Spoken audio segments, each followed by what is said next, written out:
Pero bueno, estamos entrando ya hacia el final del ministerio de Jesús. Esto no quiere decir que no va a seguir enseñando, sino que ya estamos en las últimas partes de donde entramos a los últimos días. Este paso 48 es uno de los más largos, hemos visto muchos temas y hoy lo vamos a terminar con los temas que corresponden. La próxima semana veremos el paso 49, que es un tema también corto.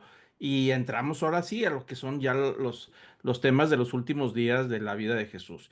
Y hoy vamos a ver una conversación juntamente con otros temas. Jesús con un joven rico, aunque algunos evangelios lo ponen como un hombre importante, no tan joven, pero en este caso el evangelio nos dice que era un joven rico y hay una conversación interesante y vamos a ver otros temas.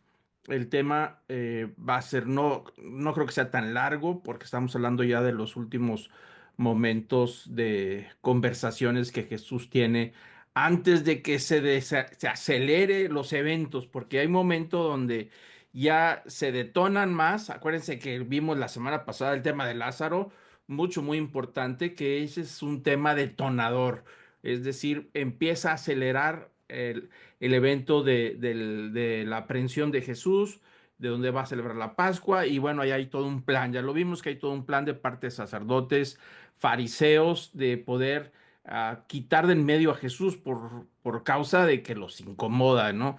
A pesar de tanto milagro, a pesar de la manifestación y despliegue de poder de parte de Dios, aún así los fariseos le atribuyen a Jesús que todo lo que estaba haciendo es la parte del diablo. Entonces, el evento más fuerte que hemos visto hasta ahora es la resurrección de Lázaro, amigo de Jesús, juntamente con María y Marta, que en la ciudad de Betania, cerca de Jerusalén, a unos 3 kilómetros más o menos. Y pues es un detonador porque gente de Jerusalén conocía a la familia, una familia, me imagino, pudiente, porque lo podemos notar por el tipo de sepulcro, era una cueva que también ahí la gente pudiente pudiera hacer ese tipo de sepulcros familiares, por decirlo así, de esa forma, ¿no?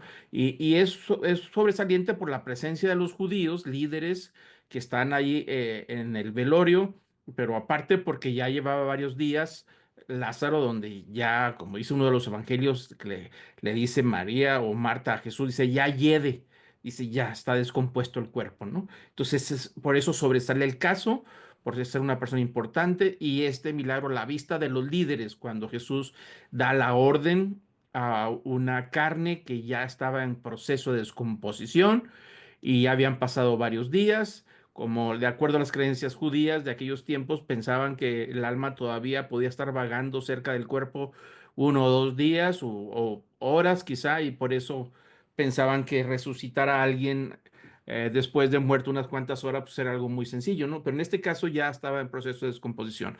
Entonces, este tema es un detonador y por supuesto a partir de ahora ya vamos a ver un acelere, se va acelerando los temas, los eventos y ya va entrando a la cúspide de lo que son lo que es la Semana Santa, ¿no? Con todos los desenlaces que vienen ahí. Pero bueno, vamos a entrar al tema de lo que vemos hoy. Es el joven rico que está registrado en el Evangelio de Mateo, capítulo 19, versículo 16 al 26. Y vamos a hacer la lectura y irla analizando poco a poco como lo hacemos cada semana. Dice el Evangelio 19:16 de Mateo, dice que he aquí se le acercó uno y dijo, Maestro, ¿qué bien haré para obtener la vida eterna? Y él le dijo, ¿por qué me preguntas acerca de lo bueno? Si solo uno es bueno, pero si deseas entrar en la vida, o sea, en la vida eterna, se guarda los mandamientos. Y él le dijo, ¿cuáles? Y respondió, pues no matarás, no cometerás adulterio, no hurtarás, no darás falso testimonio, honra a tu padre y a tu madre y amarás a tu prójimo como a ti mismo. Y el joven le dijo, todo esto lo he guardado, ¿qué me falta todavía, no? Entonces, aquí vemos el caso. Los demás evangelios nos dan más información sobre este joven rico que tenía, por supuesto, alguna posición de autoridad ahí en Jerusalén o a los alrededores y es cumplidor hasta donde vemos de todo lo que marca la ley, pero si él cumplía con todos, extraña que vaya y busque a Jesús para hacerle esta pregunta. Me da la impresión de que había quizá siendo testigo de algunos milagros o de lo que había oído de Jesús. Acuérdense que la fama de Jesús pues ya se había extendido por todos lados y también los rumores acerca de que los fariseos querían aprender a Jesús, ¿no? Entonces aquí vemos este hombre importante que es practicante de la religión judía y entonces le hace una pregunta. Creemos que es una pregunta honesta en cierta manera y entonces por eso la pregunta de que Jesús dice, ¿por qué me preguntas acerca de todo esto, de las cosas buenas? Y dice, si quieres entrar a la vida eterna, pues más lo que dice la ley. Y él responde, dice, pues todo esto lo he hecho hasta ahora, he cumplido con todo, ¿no? Todo lo he guardado, soy cumplidor de la ley, cumplidor de los diezmos, de las buenas obras, de todo. Y pues quiero saber si me falta algo, ¿no? Entonces aquí Jesús le responde, el versículo 21, y le dice, si quieres ser perfecto, ve y vende todo lo que posees y da a los pobres, y tendrás tesoro en los cielos, y ven y sígueme. Bueno, la respuesta de Jesús lo deja frío, lo desubica, desanima, porque lo vemos más adelante que se queda un poco frustrado, porque él sentía que económicamente estaba muy bien, es decir, cumplía con todas las observancias de la ley, se portaba bien hasta donde parece, eh, todo lo he guardado, como dice él, dime qué cosa me falta. Y entonces cuando Jesús le dice, si quieres ser perfecto, la palabra perfecto aquí en esta parte del Evangelio no estamos hablando de una perfección matemática como una parte precisa, exacta. No, aquí la parte, la palabra perfecta tiene que ver con completo. Es decir, si quieres estar completo, si quieres estar maduro, es decir, cuando hablamos de una fruta que ha madurado en su punto, quiere decir que está perfecta, llegó el punto de maduración y a partir del punto de maduración, más adelante, pues ya se retrocede y se empieza a echar a perder. Pero el punto perfecto donde es el momento del desprendimiento. Entonces, en esa parte dice, si quieres ser perfecto, y no se refiere precisamente a la santidad, sino se refiere, como les acabo de comentar, a estar completo, es decir, que no falte nada. Dice, pues te falta una cosa, ve y vende lo que tienes y darlo a los pobres. Y esto, por supuesto, lo enfría, lo congela, lo desanima porque era un hombre rico y tenía muchísimas posesiones en todo eso y él no pensaba en ningún momento que para poder entrar al reino de los cielos habría que deshacerse de toda su riqueza, ¿no? Entonces Jesús le dice, despréndete lo que tienes y darlo a los pobres y entonces tendrás tesoro en los cielos, ven y sígueme. El versículo 22 dice que al escuchar las palabras se fue triste porque era dueño de muchos bienes. Entonces, aquí el problema, el énfasis no es el problema de la riqueza, aunque más adelante Jesús tocaría otra vez el tema de la riqueza y lo ha hablado varias ocasiones acerca de los bienes materiales y de lo que es importante. El problema en sí no es la riqueza o las posesiones, el problema es la dependencia. Como se creía en aquel tiempo que una persona que tenía pues, una buena cantidad económica, posesiones y bienestar material, lo entendían como la bendición de Dios, así lo veían. Y las personas pobres lo veían como que Dios no los bendecía. Entonces ellos se sentían aceptados por la posición que tenían y aparte pues ayudaban con sus buenas obras, con sus bienes, para todos y pensaban que de esa manera pues tenían asegurado una posición dentro del reino de Dios, ¿no? Entonces aquí el desánimo es normal de lo que le está pasando porque Jesús dice que se tiene que desprender de todo para poder entrar al reino de los cielos. Algo que es cierto y más adelante lo diría. Y volvemos al mismo punto, las riquezas aquí en este tema, pues es una bendición de parte de Dios y por supuesto nos ayudan a vivir cómodamente. Es resultado del trabajo, resultado de las oportunidades que Dios nos da. La riqueza es resultado también de una buena administración, de sabiduría, de talentos. Es una buena bendición, pero la posición que siempre nos enseña la palabra de Dios con respecto a las riquezas es que nuestra posición es de administradores, es decir, todo esto Dios nos lo ha dado y yo soy un administrador de los bienes que Dios nos da. Inclusive cuando alguien se casa y están entregando las arras, la promesa es, te prometo que no falte lo necesario en nuestro hogar. Y la mujer responde, pues yo te prometo que administraré todo, que todo se aproveche, que se rinda, se multiplique y que podamos ser fieles administradores de los bienes que Dios nos da. Ese es el punto. Cuando somos administradores, cuando somos los mayordomos de lo que Dios nos da o cuando nos sentimos dueños de lo que tenemos, es decir, de lo que hemos logrado por nuestra propia fuerza sin considerarle a Él. Así es que el problema aquí no son los bienes o la riqueza, sino la posición que este joven tiene delante de los bienes. Jesús le está dando una muestra diciéndole, me parece que lo que te falta es tomar la posición correcta con respecto a los bienes, pero él no quiere porque dice, no lo puedo soltar, vivo para eso, a tal punto que seguramente ha de ser esclavo de sus bienes y sirve a sus bienes en lugar de servir a Dios, aunque es un hombre bueno que cumple con toda la ley. Por eso se regresa triste porque dice que era dueño de muchos bienes. Lo que Jesús le pide a él es lo que ha pedido a los discípulos, inclusive en el pasado y más adelante volvería a tocar el tema de los bienes. El asunto es, como lo acabo de comentar, cuando los bienes se pone como un bloqueo en nuestra relación con Dios, en el sentido de la prioridad de quién es lo más importante o qué es lo más importante en nuestra vida. Jesús dijo en una ocasión, si vas a guardar algo, guarda tu corazón porque de él mana la vida. Es decir, donde está nuestro pensamiento, dijo Jesús, ahí está nuestro tesoro.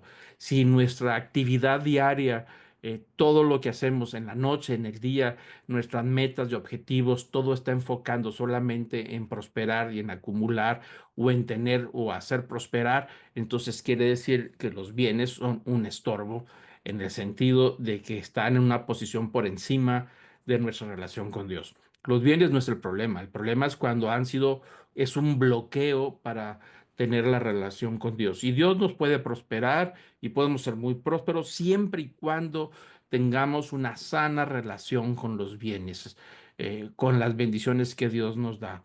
Es decir, saber que están en nuestras manos y que nosotros somos administradores, que no somos los dueños de lo que tenemos, porque al final de cuentas nos vamos a desprender de eso, nos guste o no nos guste.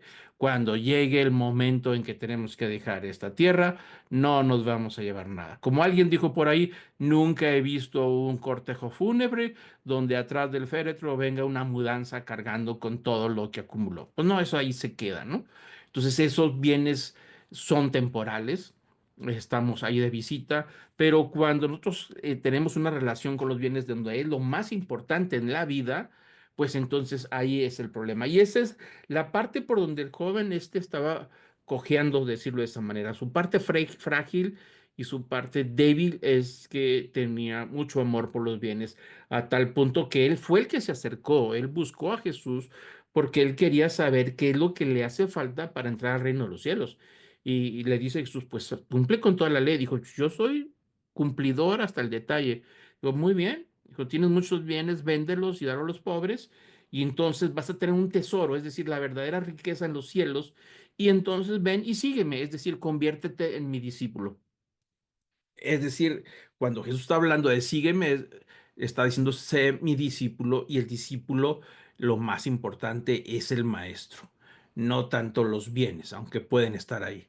Entonces, aquí el problema del joven estaba en que se descubrió su corazón, lo que había dentro de él, en donde para él lo más importante era sus bienes, la parte material.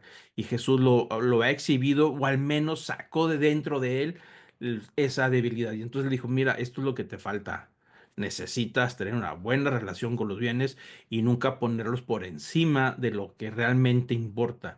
¿Por qué? Porque estos tesoros son temporales y Jesús le dice, yo te invito a que empieces a acumular tesoros en el cielo. Inclusive lo dijo en otra ocasión en Mateo 6 y 7 en el Sermón del Monte acerca de acumular tesoros en el cielo, es decir, la vida eterna que era más valiosa y a cual no te la van a poder robar. Dice, acumular tesoros en el cielo, no aquí en la tierra, porque aquí en la tierra viene el ladrón y Elohim, y eso es decir, lo corrompe, se echa a perder, todo se acaba.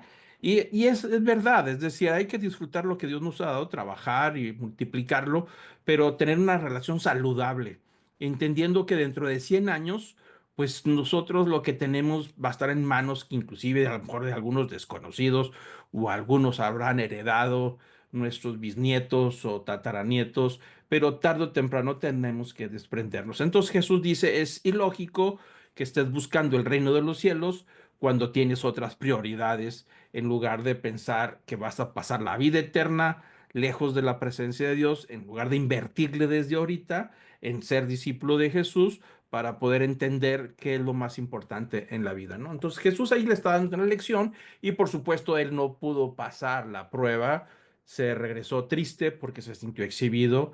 ¿Y por qué? Porque era dueño de muchos bienes y no estaba dispuesto a hacer el cambio. Le pidió eso a él, no se lo está pidiendo a todos, no se lo dice a los discípulos en otra ocasión, pero sí empieza más adelante a decir que la relación con él de discípulo a maestro debe de ser la prioridad número uno y todo lo demás debe de estar en segundo y tercer lugar. Quítate lo que estorba, así le está diciendo. Tus bienes te estorban. Tal vez a otros no les estorbarían, pero a ti en este caso le dice a este joven, tus bienes te están estorbando. ¿Quieres saber la verdad? Esa es la verdad, le dice Jesús. Y por supuesto, él no estaba dispuesto a dar el siguiente paso, ¿no? El versículo 23, después Jesús se dirige a los discípulos y les dice, en verdad os digo que es difícil que un rico entre en el reino de los cielos. Esta es una frase muy difícil y fuerte porque está diciendo Jesús que es muy difícil que una persona rica entre al reino de los cielos. Pero ¿por qué dice eso? Bueno, tenemos que verlo a la luz de los 2000 años atrás, de la sociedad de los 2000 años atrás, en la manera en que vivía la gente rica. La sociedad estaba dividida entre los poderosos y los que no tienen nada. No había clase media, ni intermedia, ni clase media alta o media baja. No, o eres poderoso, rico, con bienes, propiedades, o no tienes nada, ¿no? Entonces era básicamente una sociedad muy extrema en esos sentidos en cuanto a las posesiones. Y entonces Jesús aquí está diciendo que como respuesta a lo que este joven no estuvo dispuesto a pasar la prueba, dice, sí, es difícil que un rico entre al reino de los cielos, porque no se quiere desprender de lo que le ha costado y porque piensa que todos sus bienes es el sentido de su propia vida, es lo que le ha invertido tiempo, es lo que ha hecho, los talentos, y no se ve a sí mismo como un administrador, sino como alguien que generó la riqueza y que él es el dueño de lo que tiene. Entonces, por eso Jesús da esa expresión de que es difícil que un rico entre al reino de los cielos. Y otra vez dice el versículo 24, os digo que es más fácil que un camello pase por el ojo de una aguja y que un rico, o que el rico pase, entre en el reino de los cielos. Esta famosa frase, que ese versículo lo hemos escuchado en muchas ocasiones y usa esta pequeña alegoría, dice, es muy difícil que los ricos entren al cielo, al reino de los cielos. Y les digo, es más fácil, dice Jesús, que un camello pase por el ojo de una aguja que un rico al reino de los cielos. ¿A qué se refiere? Ha habido varias interpretaciones sobre esa parte, que un camello pase por el ojo de una aguja, si se refería a la aguja que se usa para coser con un pequeño orificio cuando el camello está gigantesco. Otros han interpretado que se refiere a las puertas de la ciudad donde entraban cargados los camellos con toda esa mercadería, con los bienes y las posesiones. Y como todas las puertas principales en la ciudad, tenía una puerta grande, otra más chica, para que pasaran las personas. Y inclusive había hasta unos postigos para poder asomarse a ver quién estaba afuera. Y algunos interpretan que se está refiriendo a esa puerta pequeña donde solamente pasan personas y que un camello cargado con bienes, con riqueza, no sería posible que pasara. Esa pudiera ser una interpretación. La otra y la más literal es la que es imposible prácticamente que un camello pase por el ojo de una aguja. Eso es Si lo vemos en forma literal, dice, prácticamente es imposible. ¿Por qué razón? Dice, por la razón muy sencilla, porque los hombres poderosos, los que tenían bienes, acostumbrados a tener sirvientes, acostumbrados a tener empleados, inclusive algunos hasta esclavos, no les faltaba nada, estaban acostumbrados a que les daban la bienvenida, acostumbrados a poder resolver todas las cosas con dinero y acostumbrados a tener una posición dentro del sistema religioso por las donaciones que hicieran. Y ellos pensaban, dijo, pero con mis bienes yo puedo entrar al reino de los cielos a través de buenas obras, a través de hacer bien a los demás, buenas donaciones y tratar de comprar una posición allá en la vida eterna. Y Jesús le había dicho al joven que no se podía de esa manera. Y entonces le está diciendo a los discípulos, dice, eso es prácticamente imposible. O sea, no se puede entrar al reino de los cielos por un tema de posesiones materiales. El reino de los cielos no entras comprando absolutamente nada. Ese es un asunto 100% de gracia, es un regalo de parte de Dios el poder entrar al reino de los cielos. A Dios nadie lo obligó a abrir un camino de misericordia y de gracia, y ese está abierto para todos, para ricos y para pobres en ese sentido. Pero el rico tiene que entender que se tiene que rendir delante de Dios y hacer un lado sus bienes y como decía, acuérdese de la parábola del publicano, cobrador de impuestos y del fariseo. El fariseo se justificaba a sí mismo de cumplir con toda la ley y de que él merecía realmente el reino de los cielos. Y el publicano decía, reconozco que no soy el más indicado para la salvación, pero te pido que tengas misericordia de mí. Jesús dijo, aquel que toma una posición humilde, pobre espiritualmente delante de Dios, es el que va a recibir esa medicina del alma, lo que se conoce como la salvación, lo que es la gracia, pero es necesaria la humildad. En este caso, por eso Jesús asocia la riqueza con las personas de poder de aquellos tiempos en donde no había esa humildad para poder tener esa proporción adecuada a una relación saludable con los bienes. Por eso usa esta alegoría. Dice, pues si lo vemos en forma literal, realmente es imposible. O sea, no puede un camello pasar por el ojo de una aguja. Eso es lo que Jesús realmente quiere decir. Imposible entrar al reino de los cielos. Nadie puede entrar de ninguna manera, ni siquiera los ricos y poderosos. Entonces el versículo 24, al oír esto, los discípulos estaban llenos de asombro y decían entonces, ¿quién podrá salvarse? Bueno, creo que ellos estaban entendiendo bien, porque cuando hace la pregunta, ¿quién podrá salvarse? No se está refiriendo solamente a los ricos, porque al final de cuentas ellos venían de una condición humilde de Galilea, pescadores de la clase social más sencilla y humilde de Israel. Pero ellos también entienden, dicen, bueno, entonces si así es el asunto del reino de los cielos, donde es imposible entrar, entonces, pues ¿quién se va a salvar? Pues nadie, todos vamos a quedar fuera. Pero Jesús dice el versículo 26 que los miró y les dijo, para los hombres esto es imposible, pero para Dios todo es posible. Y ahí está el punto, ¿no? De que realmente para los hombres, para los seres humanos, es prácticamente imposible entrar al reino de los cielos. No hay manera de entrar al reino de los cielos. No hay nada que nosotros podamos aportar para entrar al reino de los cielos. No tenemos ningún derecho. El Evangelio de Juan, capítulo 1, lo dice bien claro, que dice que los que creyeron en su nombre, en el Mesías, a los que le recibieron, es decir, que aceptaron su mensaje, aceptaron sus promesas y creyeron en él, que es el Mesías, la provisión para salvación, aquellos que lo hicieron, pues les dio la potestad, es decir, el permiso de que se llamaran a sí mismos hijos de Dios en lugar de ser criaturas, de ser hijos de Dios.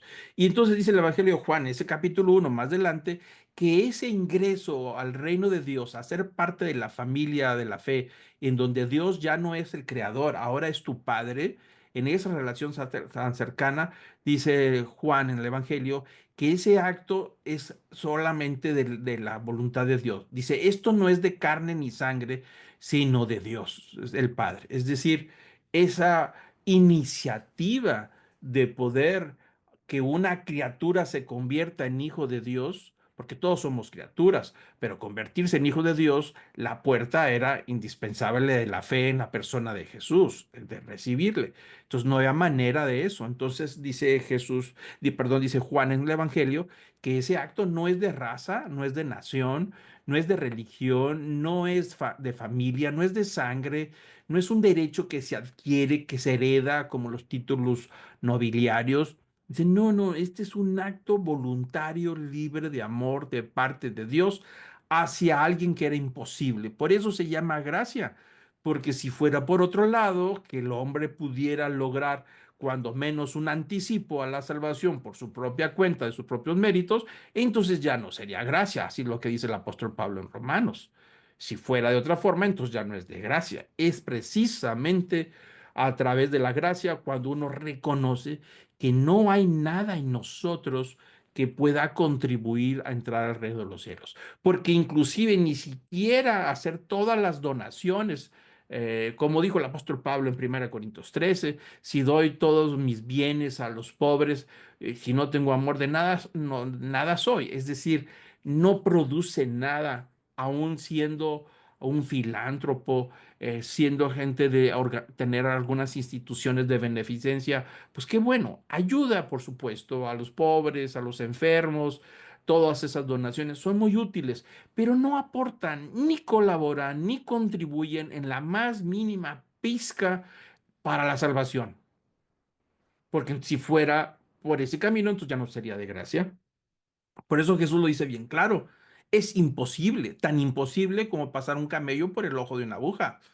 No hay manera de que el hombre, aun con todo su poder, que están acostumbrados a que se les abran las puertas y que no aceptan un no por respuesta, porque tienen muchísimo poder, dijo, en el reino de los cielos, aquí es no. Despójate de todo. No, pero es que yo me he portado bien y yo he dado mucho a los pobres y contribuyo al templo y contribuyo con esto y no he fallado con mis diezmos, ofrendas, mis apoyos. Dijo, no, eso por ahí no es, no entras, no puedes entrar, es imposible que pienses que por portarte bien de esa manera puedes tener un acceso al reino de los cielos, porque esto es por gracia. Por eso dijo Jesús muy claro, dijo, para los hombres esto es imposible. Le está dando la razón a los discípulos, porque los discípulos dijeron, pues si es así la cosa, pues es imposible, nadie puede entrar. Dijo Jesús, tienes razón, nadie puede entrar, pero es imposible para ustedes, pero para Dios todo es posible. Por eso Dios diseñó todo un plan, lo que se conoce como un misterio escondido entre las edades pasadas, solamente revelado a los profetas acerca de que alguien vendría, el Mesías, el ungido, en poder tratar con el pecado de una vez y para siempre y abrir un camino nuevo de gracia, que es la salvación a través de la sangre de Cristo, ¿no? Por eso es el plan que Dios tenía para ellos, el Mesías, ¿no? Entonces ahí vemos claramente que sigue tratando el tema de la riqueza, el tema de las posesiones, inclusive el tema de portarse bien, que no está mal, ¿eh? Pues digo, portarse bien ayuda, ayuda moralmente, ayuda a la sociedad, ayuda a la familia, ayuda a todo, pero no contribuye en absoluto a la salvación. El portarse bien, o vamos a decir, actos de buena fe, son resultados de la nueva vida en Cristo. Es decir, una vez que nacemos de nuevo, el Espíritu Santo llega a formar parte de nuestra vida y somos ahora templo del Espíritu Santo y produce ahora un nuevo hombre, una nueva mujer, un nuevo ser, con una nueva mentalidad, una nueva mente, una mente renovada, una nueva perspectiva de ver la vida de otra manera. Y entre eso vemos todos los aspectos que nos rodean desde la vida del trabajo, el descanso, la familia, nuestras metas, objetivos. Inclusive tenemos una relación diferente con la pérdida, con la tristeza, con el dolor, con la enfermedad, porque toda la vida ahora la referencia es Cristo.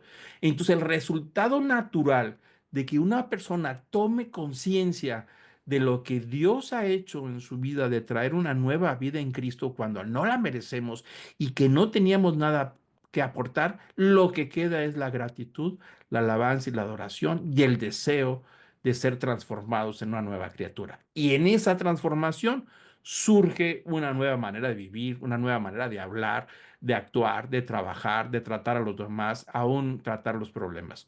Entonces, ese es el resultado de la nueva vida y que está íntimamente ligado a la fe de la persona como resultado del entendimiento y la comprensión de la gracia que Cristo ha tenido para con nosotros. Entonces Jesús lo que está hablando con estas palabras es que está despojando a los poderosos de todos sus bienes que no les van a servir absolutamente para nada. Si siguen pensando que ese es un recurso para ir acumulándole en el futuro a través de comprar esta salvación, dijo Jesús, pues no te sirve de nada, imposible, nadie puede entrar. Y bueno, Jesús sigue hablando en Mateo 19, eh, el versículo 27 en adelante, le dice Pedro a Jesús, dice, aquí nosotros hemos dejado todo y te hemos seguido. ¿Qué pues recibiremos? O sea, está hablando del mismo tema de seguirle a él y dejar todo. Dijo, nosotros hemos dejado todo. A lo mejor no tenemos la riqueza que tiene este joven, pero hemos dejado todo. Versículo 28, Jesús le dijo, en verdad os digo que vosotros me habéis seguido, os digo que vosotros que me habéis seguido en la regeneración, cuando el Hijo del Hombre se siente en el trono de su gloria, os sentaréis también sobre 12 tronos para juzgar a las 12 tribus de Israel. Y todo el que haya dejado casas o hermanos o hermanas o padre o madre o hijos o tierras por mi nombre recibirá 100 veces más y heredará la vida eterna. Pero muchos primeros serán los últimos y los últimos serán primeros. Y aquí Jesús empieza a cambiar la perspectiva de lo que es el mundo en el que vivimos, ¿no? Los discípulos le dicen claramente que han dejado todo. Y bueno, ciertamente me han seguido y han dejado eh, padre, madre, familia, todo lo que ha sido un estorbo para seguir de él. Acordemos que los discípulos en aquellos años para ser discípulo del maestro había que dejar todo, es decir, vivir con él las 24 horas del día. Así era el discipulado en los grandes maestros, no nada más en el caso de Jesús. Entonces Jesús dice, ¿quieres ser mi discípulo de verdad? Pues no puedes ser mi discípulo desde tu casa. Digo, ahora vivimos después de 2000 años, es otra cosa. Pero en aquel tiempo dice, no te puedes quedar en tu casa trabajando y haciendo lo que hacías y al mismo tiempo querer ser mi discípulo. Nadie puede ser mi discípulo si no deja esas cosas, si no establece como prioridad la relación conmigo, ¿no? Dijo, pero aquella persona que deja todo, dice, me han seguido, en verdad os digo, dice el versículo 28, que vosotros que me habéis seguido en la regeneración cuando el Hijo del Hombre se siente en el trono de su gloria, os sentaréis también vosotros. Es decir, habrá una recompensa como una cosecha del acto de la fe, de haber seguido a Jesús y de haber vivido una vida totalmente con ella. Por eso toca el tema, dice, en el tiempo de la regeneración. ¿A qué se refiere que lo siguieron cuando llegue el momento de la regeneración? Bueno, no se nos olvide que el objetivo final del Mesías, de haber encarnado Dios tomando forma humana, es una promesa que viene desde el Génesis, una promesa que se le da a Adán y a Eva como resultado de la caída por el pecado en donde todo cayó, no nada más la naturaleza humana, que ahora tenemos una naturaleza de pecado, sino toda la creación cayó. Entonces Dios da una promesa de que levantaría alguien de la simiente de la mujer para aplastarle la cabeza a Satanás, es decir, se llama el protoevangelio. Es decir, Satanás que había causado toda esta pérdida por el pecado y la pérdida de los privilegios y la relación con Dios, ahora todo se degeneró.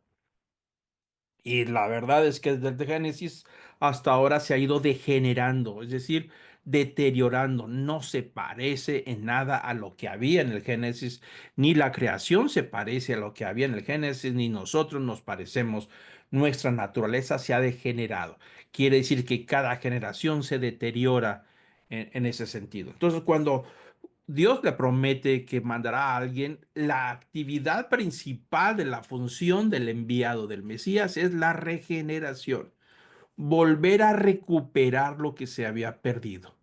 Es decir, tanto el ser humano volverlo a recuperar en la posición que tenía antes de la caída del pecado. Es regenerar, regresarse a recuperar la posición o la naturaleza que tenía antes de que se echara a perder.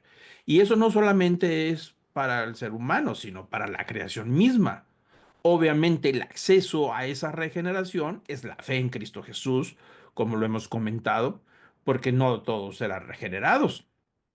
Pero la regeneración es la recuperación, que empieza el primer paso con la fe en Cristo Jesús en una nueva vida, como le hemos comentado, un hombre nuevo, un espíritu nuevo, y hay una relación nueva de tal punto que en lugar de ser criaturas de Dios, ahora somos hijos de Dios y podemos decirle a Dios, Padre nuestro. Y esa es una regeneración, una recuperación, perdón, de lo que se había perdido en el Génesis, en esa relación. Y cuando dice Jesús que en el tiempo de la regeneración se refiere también cuando todo esto pase, el cielo y la tierra pasarán, que están echados a perder. Pablo lo dice, que la misma creación gime como con dolores indecibles esperando el día de la regeneración, el día de volver a ser creados en un cielo nuevo y una tierra nueva. Entonces Jesús les está diciendo a este grupo que, y no más para ellos, sino todos los demás, que le siguen como discípulos, dicen en el día de la regeneración, en el tiempo de la regeneración, cuando el Hijo del Hombre se siente en el trono de su gloria, y ahí hay que interpretarlo correctamente, cuando dice que el Hijo del Hombre se siente en el trono de su gloria. Es decir, que ya terminó la tarea de la regeneración, la recuperación de lo que el diablo se llevó, de un cielo nuevo y una tierra nueva y un hombre nuevo, una mujer nueva, totalmente regenerados, con una mente nueva, un espíritu nuevo, resucitados en Cristo, con un cuerpo nuevo, todo. Cuando haya terminado toda esa tarea, que hubo un juicio y resucitaron algunos para vida eterna y otros para muerte eterna, y que Satanás se le dará el trato final juntamente con el pecado y la muerte en el abismo, es decir, la destrucción final. Cuando todo ese pase, entonces Jesús se sentará en el trono, es decir, a reinar, a gobernar de lo que Él ha regenerado y ha recuperado. Es decir, ya estamos hablando de un cielo nuevo y una tierra nueva. Entonces dice Jesús a los discípulos que tendrá una recompensa. Cuando llegue el día del juicio, dice, ustedes se van a centrar en tronos también para juzgar a las 12 tribus de Israel. Y estamos hablando ahí de todo un pueblo, de tanto gentiles como judíos, que vamos a ser juzgados y ese juicio vendrá.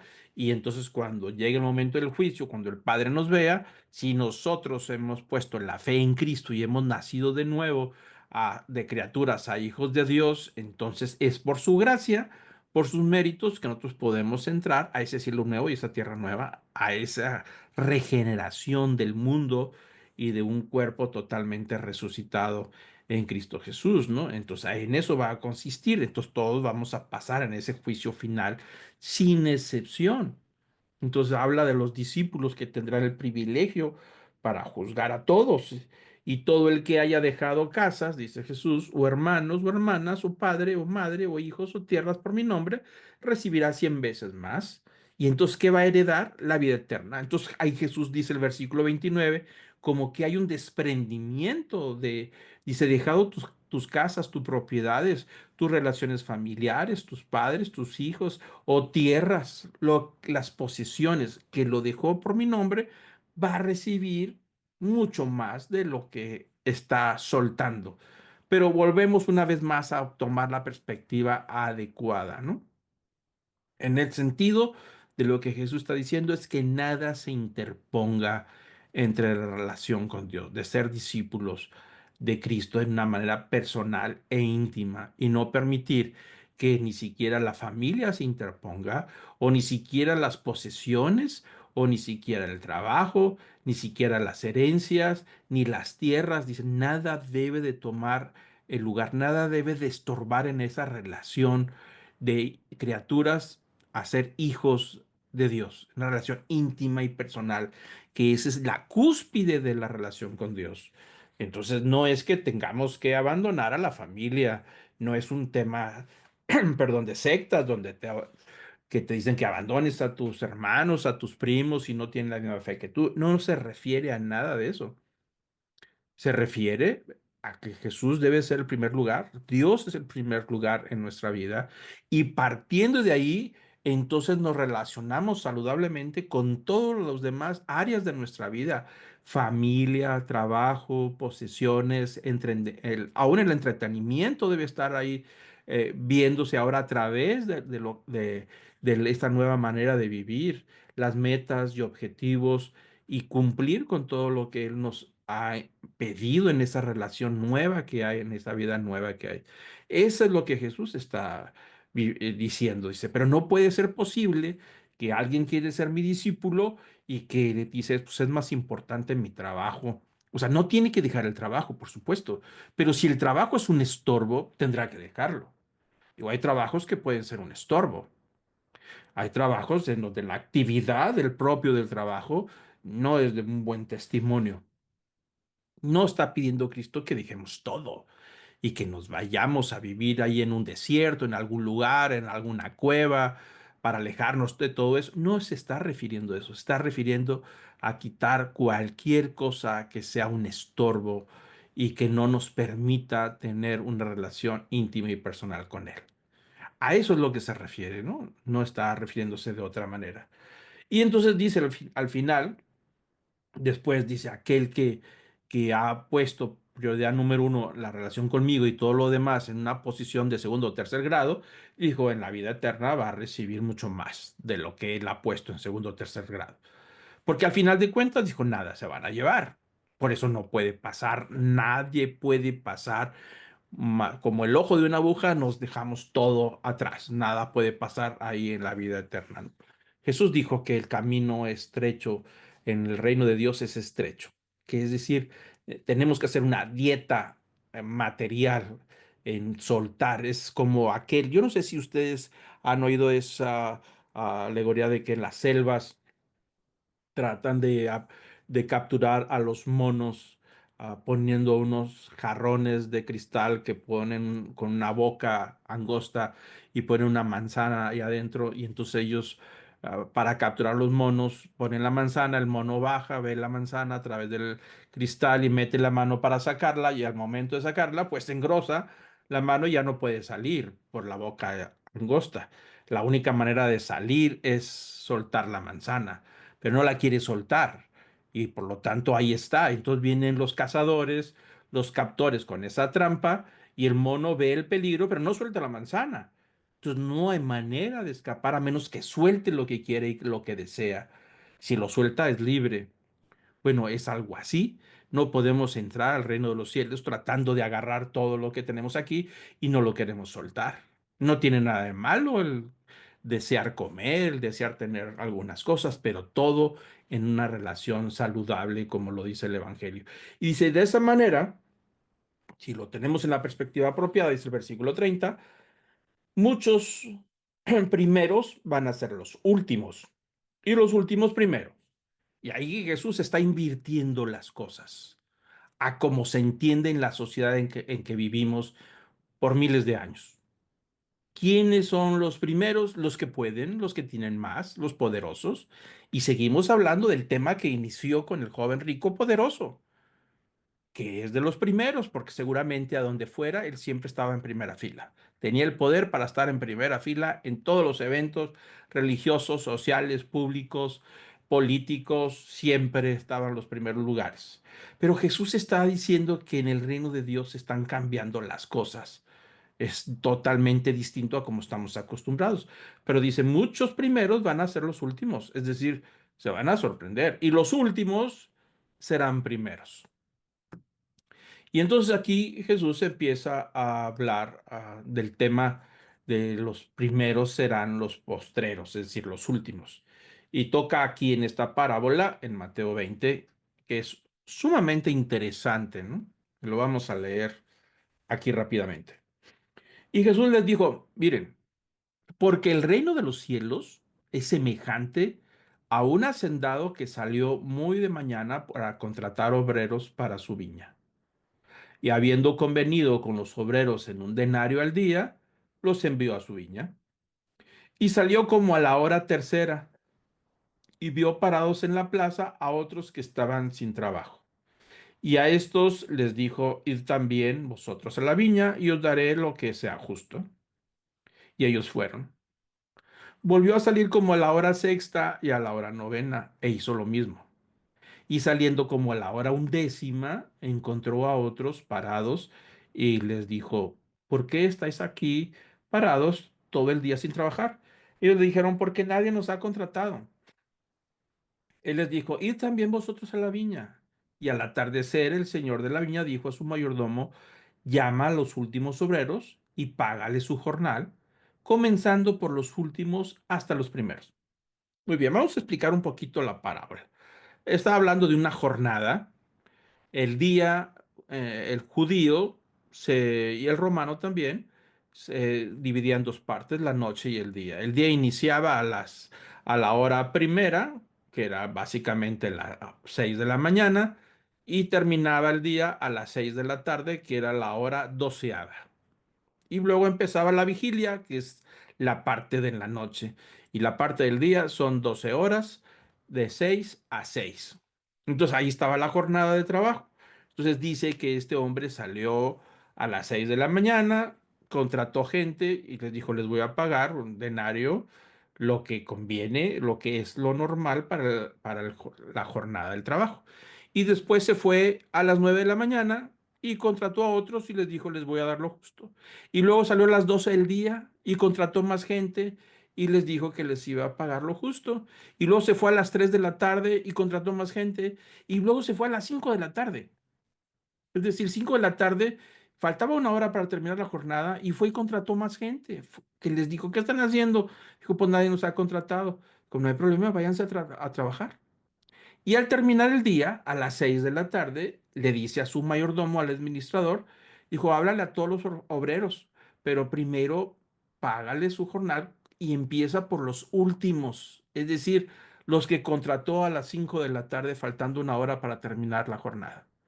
Y luego pásate con los que contraté a las 3 de la tarde, y luego pásate a los que contraté a las 12, y luego les vas a pagar a los de las 9 de la mañana, y al último, los que empezaron la jornada a las 6 de la mañana. Así es la parábola donde Jesús está explicando lo que acaba de decir en el pasaje anterior, que los primeros serán los últimos y los últimos serán los primeros. Ahora, aquí viene el asunto. Dice el versículo 9 que cuando llegaron los que habían sido contratados, como a la hora undécima, es decir, las 5 de la tarde, cada uno recibió un denario. Y cuando llegaron los que fueron contratados primero, pensaban que recibirían más, pero ellos también recibieron un denario cada uno. Es decir, si los que contrataron a las 5 de la tarde les dieron un denario, pues nosotros que estamos desde las 6 de la mañana nos van a pagar más. Pero eso es lo que ellos pensaban. Dice, y al recibirlo murmuraban contra sí. O sea, es decir, llegó la hora en que les pagaron a los de las 6 de la mañana y les dieron un denario. Y ellos se quejaron. Dice el versículo 12: estos últimos han trabajado solo una hora, pero los has hecho iguales a nosotros que hemos soportado el peso y el calor abrasador del día. Noten ustedes que el versículo 12, que ellos están quejando y les dice: nos has hecho iguales a los que empezaron a las 5, a las 3, a las 12, a las 9, y nosotros hemos trabajado más que todos, hemos estado en el solazo, y nos has hecho iguales a ellos que trabajaron muy poco. El versículo 13 dice que respondiendo él les dijo a estos jornaleros: dijo, amigo, no te hago ninguna injusticia. Es decir, no estoy incumpliendo el contrato de lo que hablamos, le dijo el mayordomo. Yo te dije que te iba a pagar un denario y te lo estoy pagando. Si no conveniste conmigo en un denario, toma lo que es tuyo y vete. Pero yo quiero darle a este último lo mismo que a ti. Es decir, a mí se me antojó pagarle a los que trabajaron ahora, les voy a pagar lo mismo que a ustedes. A ti les estoy dando lo que convenimos. Y yo les quiero dar a ellos lo que yo quiero. Y dice el versículo 15, ¿no me es lícito hacer lo que yo quiero con lo que es mío? ¿O es tu ojo malo porque yo soy bueno? Si estás viendo las cosas malas porque yo quiero bendecir a estos que trabajaron poco, dice el versículo 16, así los últimos serán los primeros y los primeros los últimos. Y va cambiando Jesús esto. Este es un tema en esta parábola de los que se sentían que tenían más derecho por haber cumplido con todo lo que observaban. Algunos podrán pensar que se podría referir a los fariseos, a los escribas, a los sacerdotes, que eran cumplidores de la ley en todos los sentidos y veían a aquellos que estaban en la escala mucho más abajo de la sociedad como los pecadores, los que no cumplen. Entonces aquí estamos hablando de un tema de soberanía de Dios. Es decir, Dios soberanamente, libremente, dijo, yo quiero que entren todos. Sí, pero es que estos son pecadores y nosotros somos cumplidores de la ley. Sí, pero la gracia es mía, es la que yo estoy dando para que entren. Si yo digo que voy a derramar mi gracia sobre aquellos que no lo merecen, pues se llama misericordia, tengo misericordia con ellos. Pero es que no puedes hacerlo, porque nosotros nos portamos muy bien y no salimos de la iglesia y cumplimos con todo. Y aquellos pecadores que andan desperdiciando su vida y andan en una muy mala vida, que no son merecedores de ningún trato, se acercan a la iglesia y ahora están llenos de la gracia de la salvación y se sienten ya limpios y gozan de los mismos privilegios que aquellos que se han portado bien toda la vida. Entonces ahí empieza el reclamo. Dice, ¿cómo? Pues toda la vida me he abstenido de cosas por portarme bien y ahora vienen estos que despilfarraron su vida, anduvieron en malos pasos y ahí están sentados con los mismos privilegios que yo tengo. Entonces aquí esta parábola tiene que ver con la envidia. Tiene que ver con no entender la soberanía de Dios, en poder alcanzar a aquellos que no eran merecedores. Porque para los judíos había muchos que no eran merecedores ni siquiera de darles la mano, ni de acercarse a ellos, mucho menos los gentiles impuros. Este es un asunto de gracia, donde Jesús dice, estos últimos, es decir, aquellos que se convirtieron, que el mundo gentil empieza a entrar al tema de la gracia, que muchos de los judíos no los aceptaban, que decían que tenían que primero circuncidarse y tenía que entrar a la religión judía para poder disfrutar de los bienes. Dios dijo, no, yo quiero que sea así. No tienen que ser judíos, ni tienen que cumplir con la ley, ni practicar la religión judía, porque ellos se han refugiado a través de la gracia y yo soy la fuente de la gracia. Yo soy el que le extiendo delante de quien yo quiero y como quiero. Y si estos han estado trabajando nada más última una hora, yo les quiero dar el denario completo. Dijo, ¿a ti qué? Tú cumple lo que acordamos y déjame a mí hacer lo que yo quiero con mis bienes, de extender la gracia, ¿no? Entonces, en esa manera Jesús está hablando sobre ese tema. Entonces, aquí nos da tres lecciones básicas.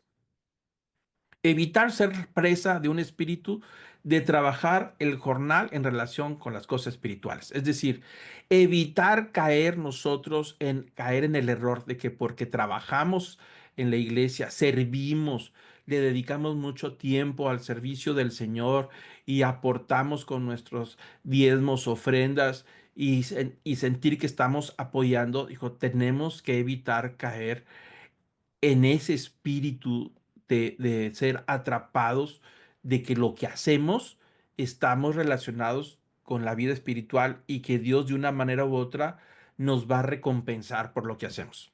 Eso no se puede. Entonces es un riesgo pensar que porque nosotros servimos, colaboramos y apoyamos la obra en todos los sentidos y dedicamos mucho tiempo, tenemos un derecho. No hay. Tenemos que evitar caer en ese error. Dios es soberano y nosotros podemos estar sirviendo de todo corazón y la gracia es la misma para el que está dedicado de tiempo completo como para aquellos que apenas acaban de llegar a la presencia del Señor y que tuvo poco, como aquella persona que vivió toda su vida en el camino del Señor, pero alguien que llegó a los 80 años y apenas acaba de conocer a Cristo y a los 2 años fallece y entra a la presencia de Dios, pero toda su vida anduvo despilfarrando como quiso. Y alguien podrá decir, pero ¿cómo puede ser este hombre salvo o esta mujer alcanzar la salvación si anduvo de tacones ligeros toda la vida y a la última hora se le ocurre hacerse cristiano y recibir a Cristo? Bueno, evitar caer en eso, porque Dios es soberano y Él extiende su gracia en la manera que quiere, como quiere y a la hora que quiere. Es decir, Él hace lo que quiere. Son los que se conocen como los jornaleros de la última hora. en la última parte de su vida conocieron a Cristo, ¿no?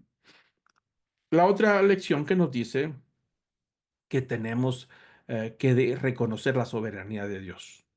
O sea, no quitarle la soberanía a Dios y su derecho de distribuir su gracia como Él le parece bien.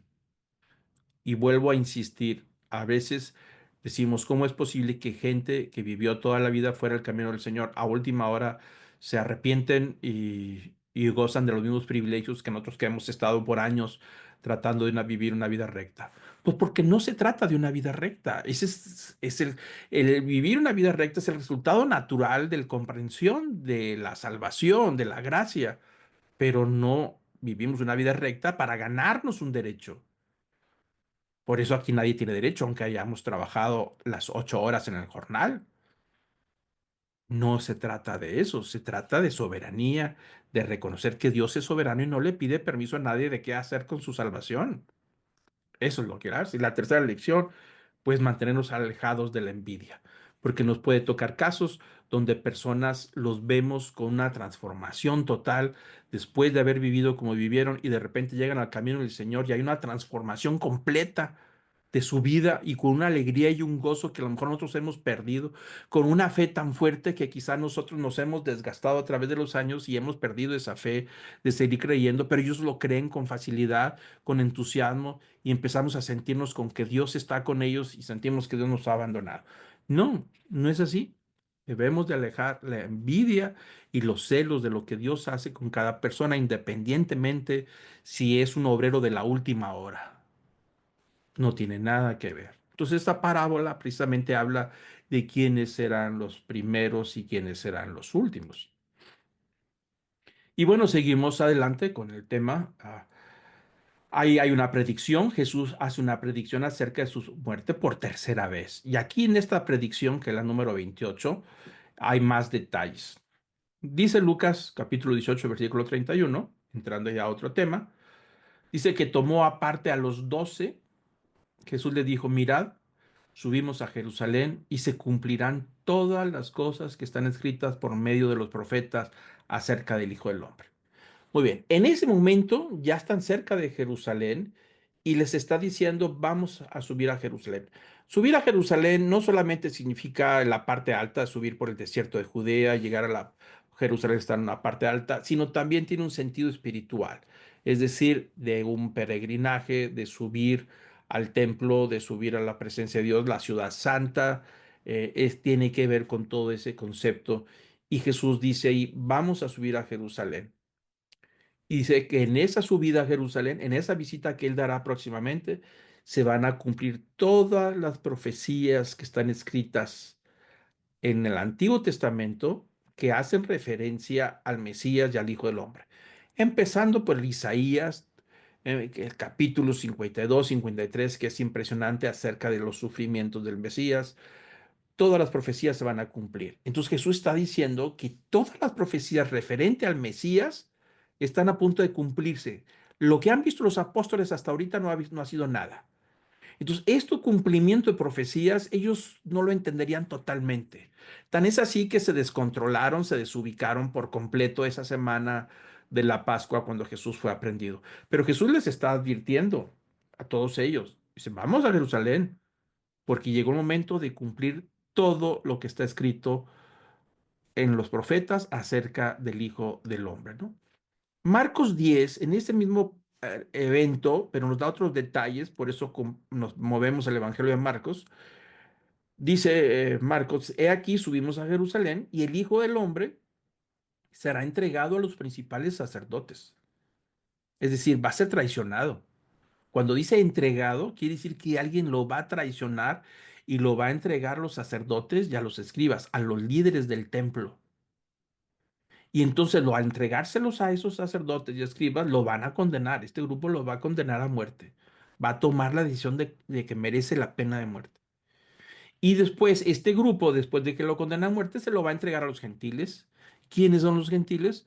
Pues los romanos. A eso se refiere. Y eso es lo que sucedió. Los fariseos, sacerdotes y escribas lo condenan a muerte a Jesús, pero ellos no pueden dar muerte a nadie. No tienen autorización. todos los asuntos. Pueden determinar si alguien merece la muerte por blasfemia o no, pero no tienen autoridad para ejecutarla. Tienen que llevar el tema a los romanos. Los romanos son los únicos que pueden sentenciar a muerte a un criminal. Entonces dicen que ellos lo condenan a muerte y se lo entregan a los romanos, dice el versículo 34, y se burlarán de él, lo que harían los romanos. Es decir, se mofarían de él, lo escupirían y después lo van a azotar y se refiere al azote por ley de lo que es el 40 azotes más uno. A eso se refiere, a un castigo corporal sangriento que entra en este proceso de tortura, si lo queremos ver de esa manera. Y después de ese castigo de los 40 azotes más uno, lo van a matar, es decir, lo van a crucificar y después de morir en la cruz, 3 días después resucitará. Así es que en este pasaje Jesús está diciendo con claridad lo que vendría y que todo eso, tanto la traición de llevarlo a los fariseos, a los sacerdotes, como la condena a muerte de los fariseos, como entregarlo a los gentiles, como humillarlo y burlarse y escupirle, y como azotarle, y que lo crucificarían y que resucitarían, todo estaba profetizado. Todo se lo acaba de decir Jesús a los discípulos. Los discípulos no lo entenderían y lo vamos a ver más adelante. Aún con todas estas advertencias, ellos siguen pensando que Jesús va a resolver el problema de su persecución y que de una manera u otra, con el poder que han visto que ha desplegado Jesús de resucitar muertos y de ordenar a los vientos y calmar el agua y multiplicar los panes, que ese mismo poder lo va a usar para echar fuera a los romanos y para sujetar a los sacerdotes y a los escribas y a todos los que lo estaban persiguiendo. A pesar de que Jesús les está advirtiendo de las profecías, ellos siguen pensando en una manera más material o terrenal. No tomarían la película completa de los eventos hasta después que sucediera, como lo veremos cuando llegue el momento con más detalle. Así es que el resumen sería así. Sería traicionado en manos de los sacerdotes y escribas. Ellos lo condenarían a muerte, lo entregarían a los gentiles, lo van a escarnecer y lo van a escupir, lo van a azotar de acuerdo a la ley, lo van a matar en la cruz y al tercer día resucitará. Todas las profecías en estos versículos están siendo anunciadas. Estamos hablando de semanas, quizá un mes antes de que Jesús entre a Jerusalén en el famoso Domingo de Palmas, ¿no? Un evento muy cercano ya al desenlace final, ¿no?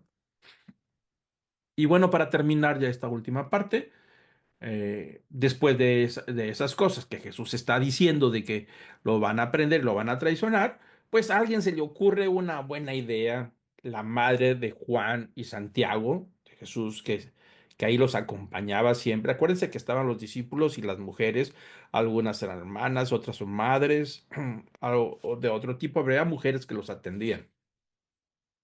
Dice Marcos 10:35 que se le acercaron Jacobo y Juan. En Lucas, el Evangelio de Lucas dice que la madre de Juan y Santiago se acercó a hacerle una petición a Jesús. Marcos dice que fueron ellos dos, los dos hijos del Zebedeo, diciendo, Maestro, queremos que hagas por nosotros lo que te pidamos. Él les dijo, ¿qué quieres que haga por vosotros? Ellos le dijeron, concédenos que en tu gloria nos sentemos uno a tu derecha y el otro a la izquierda. Interesante la petición. Jesús les acaba de decir de lo que va a pasar. Se va a poner la cosa muy complicada, pero también ellos están creyendo que Jesús es el Mesías, el Hijo de Dios, y que viene a recuperar el trono de David, a reinar sobre Jerusalén, sobre Israel, y ellos siguen pensando en un reino material y terrenal. Todavía batallan para entender el reino espiritual, el reino de Dios. Ellos interpretan que el reino de Dios es la promesa de reinar físicamente sobre Jerusalén y echar fuera a los romanos. Entonces ellos dicen, bueno, cuando eso suceda, ¿qué te parece si nos separas un lugar? La madre de estos dos le dijo, te quiero hacer la petición. Cuando ya estés sentado en tu gloria, acuérdense que Jesús acaba de decir que el día de la regeneración se van a sentar los discípulos en 12 tronos. Bueno, ellos no están pensando en el juicio final. Nosotros lo vemos por la interpretación que le damos porque entendemos a lo que se refería. Pero ellos ni siquiera, ellos estaban pensando que iban a estar todos ahí con Jesús en el palacio de Herodes, gobernando, siendo rey. Los discípulos, pues siendo el Senado, también gobernando y en tronos y todo. Entonces esta mujer dijo, bueno, cuando llegue el momento, te voy a pedir que cuando te sientes en tu trono, pues que Jacobo esté de un lado y mi hijo Juan también del otro. Es decir, la mujer quiso asegurar el lugar en el futuro para cuando Jesús pusiera el reino de David en Jerusalén y echara fuera a los romanos, ¿no? Entonces ahí es interesante el tema que estaba diciendo porque pues no están pensando en otra cosa más que buscar una posición. Igual que los hombres, ¿no? Es decir, asegura tu lugar, que seas de los primeros y que seas de los importantes, de la primera fila, que logres alcanzar eso. Y yo me voy a asegurar y voy a hablar con Jesús para que cuando Jesús gobierne y reine, pues ustedes sean de los principales. Bueno, Jesús les dijo, no sabéis lo que pedís. ¿Podéis beber la copa que yo bebo y ser bautizados con el bautismo que yo soy bautizado? Y ellos le dijeron, ¿beberéis? Ellos dijeron, ¿podemos? Y Jesús le dijo, y la copa que yo bebo, beberéis, y seréis bautizados con el bautismo con que yo soy bautizado. Pero el que os sentéis a mi derecha, a mi izquierda, no es mío el concederlo, sino que es para quienes ha sido preparado. Es decir, Jesús les da la respuesta, dice, ¿estás preparados para beber la copa que yo bebo? Es decir, entrar en ese pacto a lo que Jesús se refería del sufrimiento y el desprecio que iba a sufrir. Y dice, de ser bautizados con el bautismo que yo voy a ser bautizado, Jesús estaba refiriendo a un bautismo de sangre, es decir, la parte sangrienta del sufrimiento y del maltrato que se ve en esa Pascua donde es martirizado, donde es flagelado, donde hay una cantidad de sangre por todos lados. Y Jesús les dice, ¿están dispuestos a pasar por ese camino? Ellos sin saber exactamente a qué se referían, porque no entendían la totalidad de las palabras, ellos no sabían que iba a suceder todo eso, aunque Jesús le dijo que llegó el momento de que las profecías iban a cumplir de todo lo que iba a pasar, de sufrimiento, pero ellos siguen en otro plano. Entonces dijeron, sí, estamos dispuestos a pasar. Y entonces Jesús le dice, mira, de que van a pasar por sufrimiento, van a pasar. Van a pasar por la misma copa y el mismo bautismo que yo voy a ser bautizado, es decir, el martirio. Los van a perseguir, los van a prender, los van a golpear, los van a martirizar. Y ciertamente así pasó. Jesús les dice, de que van a pasar, van a pasar. Pero en la posición que tendrán en el reino de los cielos no me toca a mí. Ese es un asunto que solamente Dios va a decir. Efectivamente, ellos no entienden todavía a lo que se refiere Jesús con esa copa de sufrimiento y el bautismo de sangre que iban a pasar, que pasaron al final de cuentas porque fueron martirizados, pero en ese momento no lo entienden. Y lo vamos a ver cuando estudiemos los detalles en la Semana Santa, en los últimos días, de que ellos no entendieron a lo que se refería Jesús. Después de que sucedieron los eventos, entonces armaron y ataron los cabos de todo esto y comprendieron de qué se refería Jesús con todo lo que les decía, ¿no? Pero en ese momento no. Y entonces Jesús empieza a darles una lección a los discípulos y les dijo, al oír esto, los 10 comenzaron a indignarse. Es decir, los otros 10 se indignaron de la petición de Juan y Jacobo y llamándolos junto así, Jesús les habló a todos y les dijo, ¿sabéis que los que son reconocidos como gobernantes de los gentiles se enseñorean de ellos y que sus grandes ejercen autoridad sobre ellos? Jesús está dando el esquema de la sociedad de su tiempo y de nuestro tiempo. Y les dicen, miren, no se peleen, no discuten entre ustedes por lo que Jacobo y Juan acaban de pedir. ¿Saben ustedes cómo es el sistema? Pues es muy sencillo. Los de abajo, que es el grueso de la sociedad, los siervos son los que sirven a los que están arriba, el pueblo a los gobernadores. Y los gobernadores sirven a los reyes, los que están en la punta de la pirámide. Eso es lo que quiere decir Jesús con este versículo de que se enseñorean, los gobernantes se enseñorean sobre los gentiles, es decir, toman señorío y autoridad y hacen lo que quieren con ellos, y los de abajo sirven a los de arriba hasta que llega la pirámide al de mero arriba. Ahora que están de moda los negocios piramidales, lo entendemos mejor. Pero así es el sistema en este mundo, ¿no? La masa sirve a unos cuantos y esos unos cuantos terminan sirviendo a unos pocos que tienen el control y la autoridad y el poder en todos los sentidos. Así ha sido y así será en el mundo en que vivimos. Pero Jesús da otra lección. Versículo 43. Dice, pero entre vosotros no es así. Y ahí está la lección. Dijo Jesús, en el reino de los cielos no va a ser así.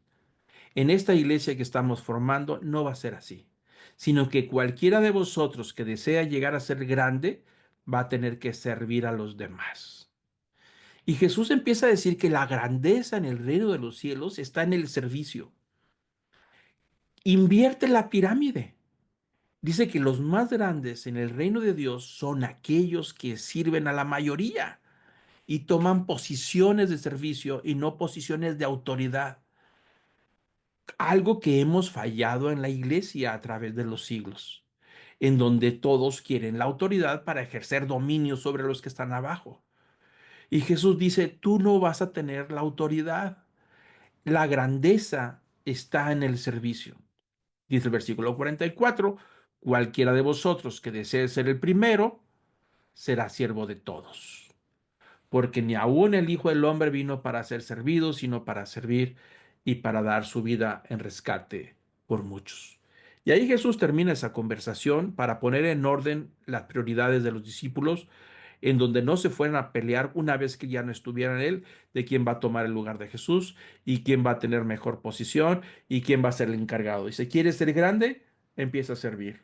Porque la grandeza en el reino de Dios está en servir a los más pequeños, servir a las mayorías. Entre más te humilles y sirvas a los demás, más grande vas a ser. Y no necesitas esa autoridad, la autoridad se te va a dar para cumplir con ese propósito. Y entonces invierte totalmente esta pirámide de lo que hablamos, en donde los más grandes están abajo y el pueblo, la mayoría, está arriba de los que necesitan ayuda y apoyo. Y ahí está la grandeza. Totalmente un esquema totalmente diferente en el reino de Dios. Algo que nos falta mucho que aprender y avanzar en la iglesia a través de los siglos. No hemos podido lograr, al menos en algunos casos, no se ha podido lograr este esquema invertido de que la grandeza está en servir a las mayorías. Ha habido a través de la historia hombres y mujeres sobresalientes, por supuesto que sí, sí los hay. Y el reino de Dios debe de ser para todos y todo discípulo debemos de actuar de esa manera sirviendo a los demás. Aquí terminamos con el capítulo 48. La próxima semana entramos al paso 49 y vamos a ver a Jesús en Jericó, cerca de Jerusalén, y las conversaciones que tiene con un publicano Zaqueo. Y hay dos sanidades de un ciego Bartimeo y otro más que no sabemos el nombre. Lo vamos a platicar la próxima semana y ahí con eso terminaremos ya lo que es el ministerio de Jesús de los 3 años. Entonces, pues bueno, voy a pedir ahora que podamos inclinar nuestro rostro y terminar para hacer una oración de gratitud. Amado Señor, gracias una vez más. Como cada semana te doy gracias por cada uno de mis hermanos. Señor, quiero pedir tu bendición en la vida de ellos en forma personal, familiar, en sus provisiones. Te quiero pedir que podamos tener una comprensión espiritual de tus bendiciones, de los bienes, de las oportunidades de trabajo, de los talentos que invertimos. Señor, tú nos has bendecido y te damos gracias y toda bendición viene de parte tuya. Enséñanos a ser, Señor, fieles administradores, mayordomos de todas esas bendiciones, sabiendo que nuestra responsabilidad es administrar, multiplicar y cuidar esos bienes, Señor, y que un día tendremos que despojarnos de todo para poder ir a tu presencia, el cual no llevaremos nada. Enséñanos a vivir en humildad y en sencillez, a disfrutar lo que tú nos das y de aprender a bendecir a otros, Señor, de lo que tú nos das y que nuestros bienes puedan ser al servicio de tu causa y a la extensión del reino. Padre, te pido que nuestra prioridad número uno sea la relación con Dios, de nuestra vida íntima y personal en la perspectiva adecuada y sana. Gracias, Señor, por todas las bendiciones que nos das y te pido que podamos tomar la posición humilde y sencilla sin importar la posición social que tengamos, sino que siempre seamos sencillos, humildes para bendecir a aquellos que necesitan. Ahí está la grandeza. Señor, tú nos has enseñado que teníamos que estar como niños para poder entrar en esa sencillez, en esa práctica, Padre, queremos vivir y queremos, Señor, a entregar nuestra vida delante de ti para que tú seas Señor y Dios Gracias, Señor, te damos por la gracia, por la salvación que la alcanzamos a través de la fe en Cristo Jesús. Y toda la transformación es resultado de lo que tu Espíritu Santo está haciendo en nuestra vida. Gracias, Señor, te ofrecemos nuestra vida, nuestro corazón, nuestro tiempo, nuestros planes futuros. Todo está totalmente en las manos de Jesús. Nuestra vida te pertenece y te la entregamos. Recibe, Señor, todo el honor, el poder y la majestad por los siglos de los siglos. Amén.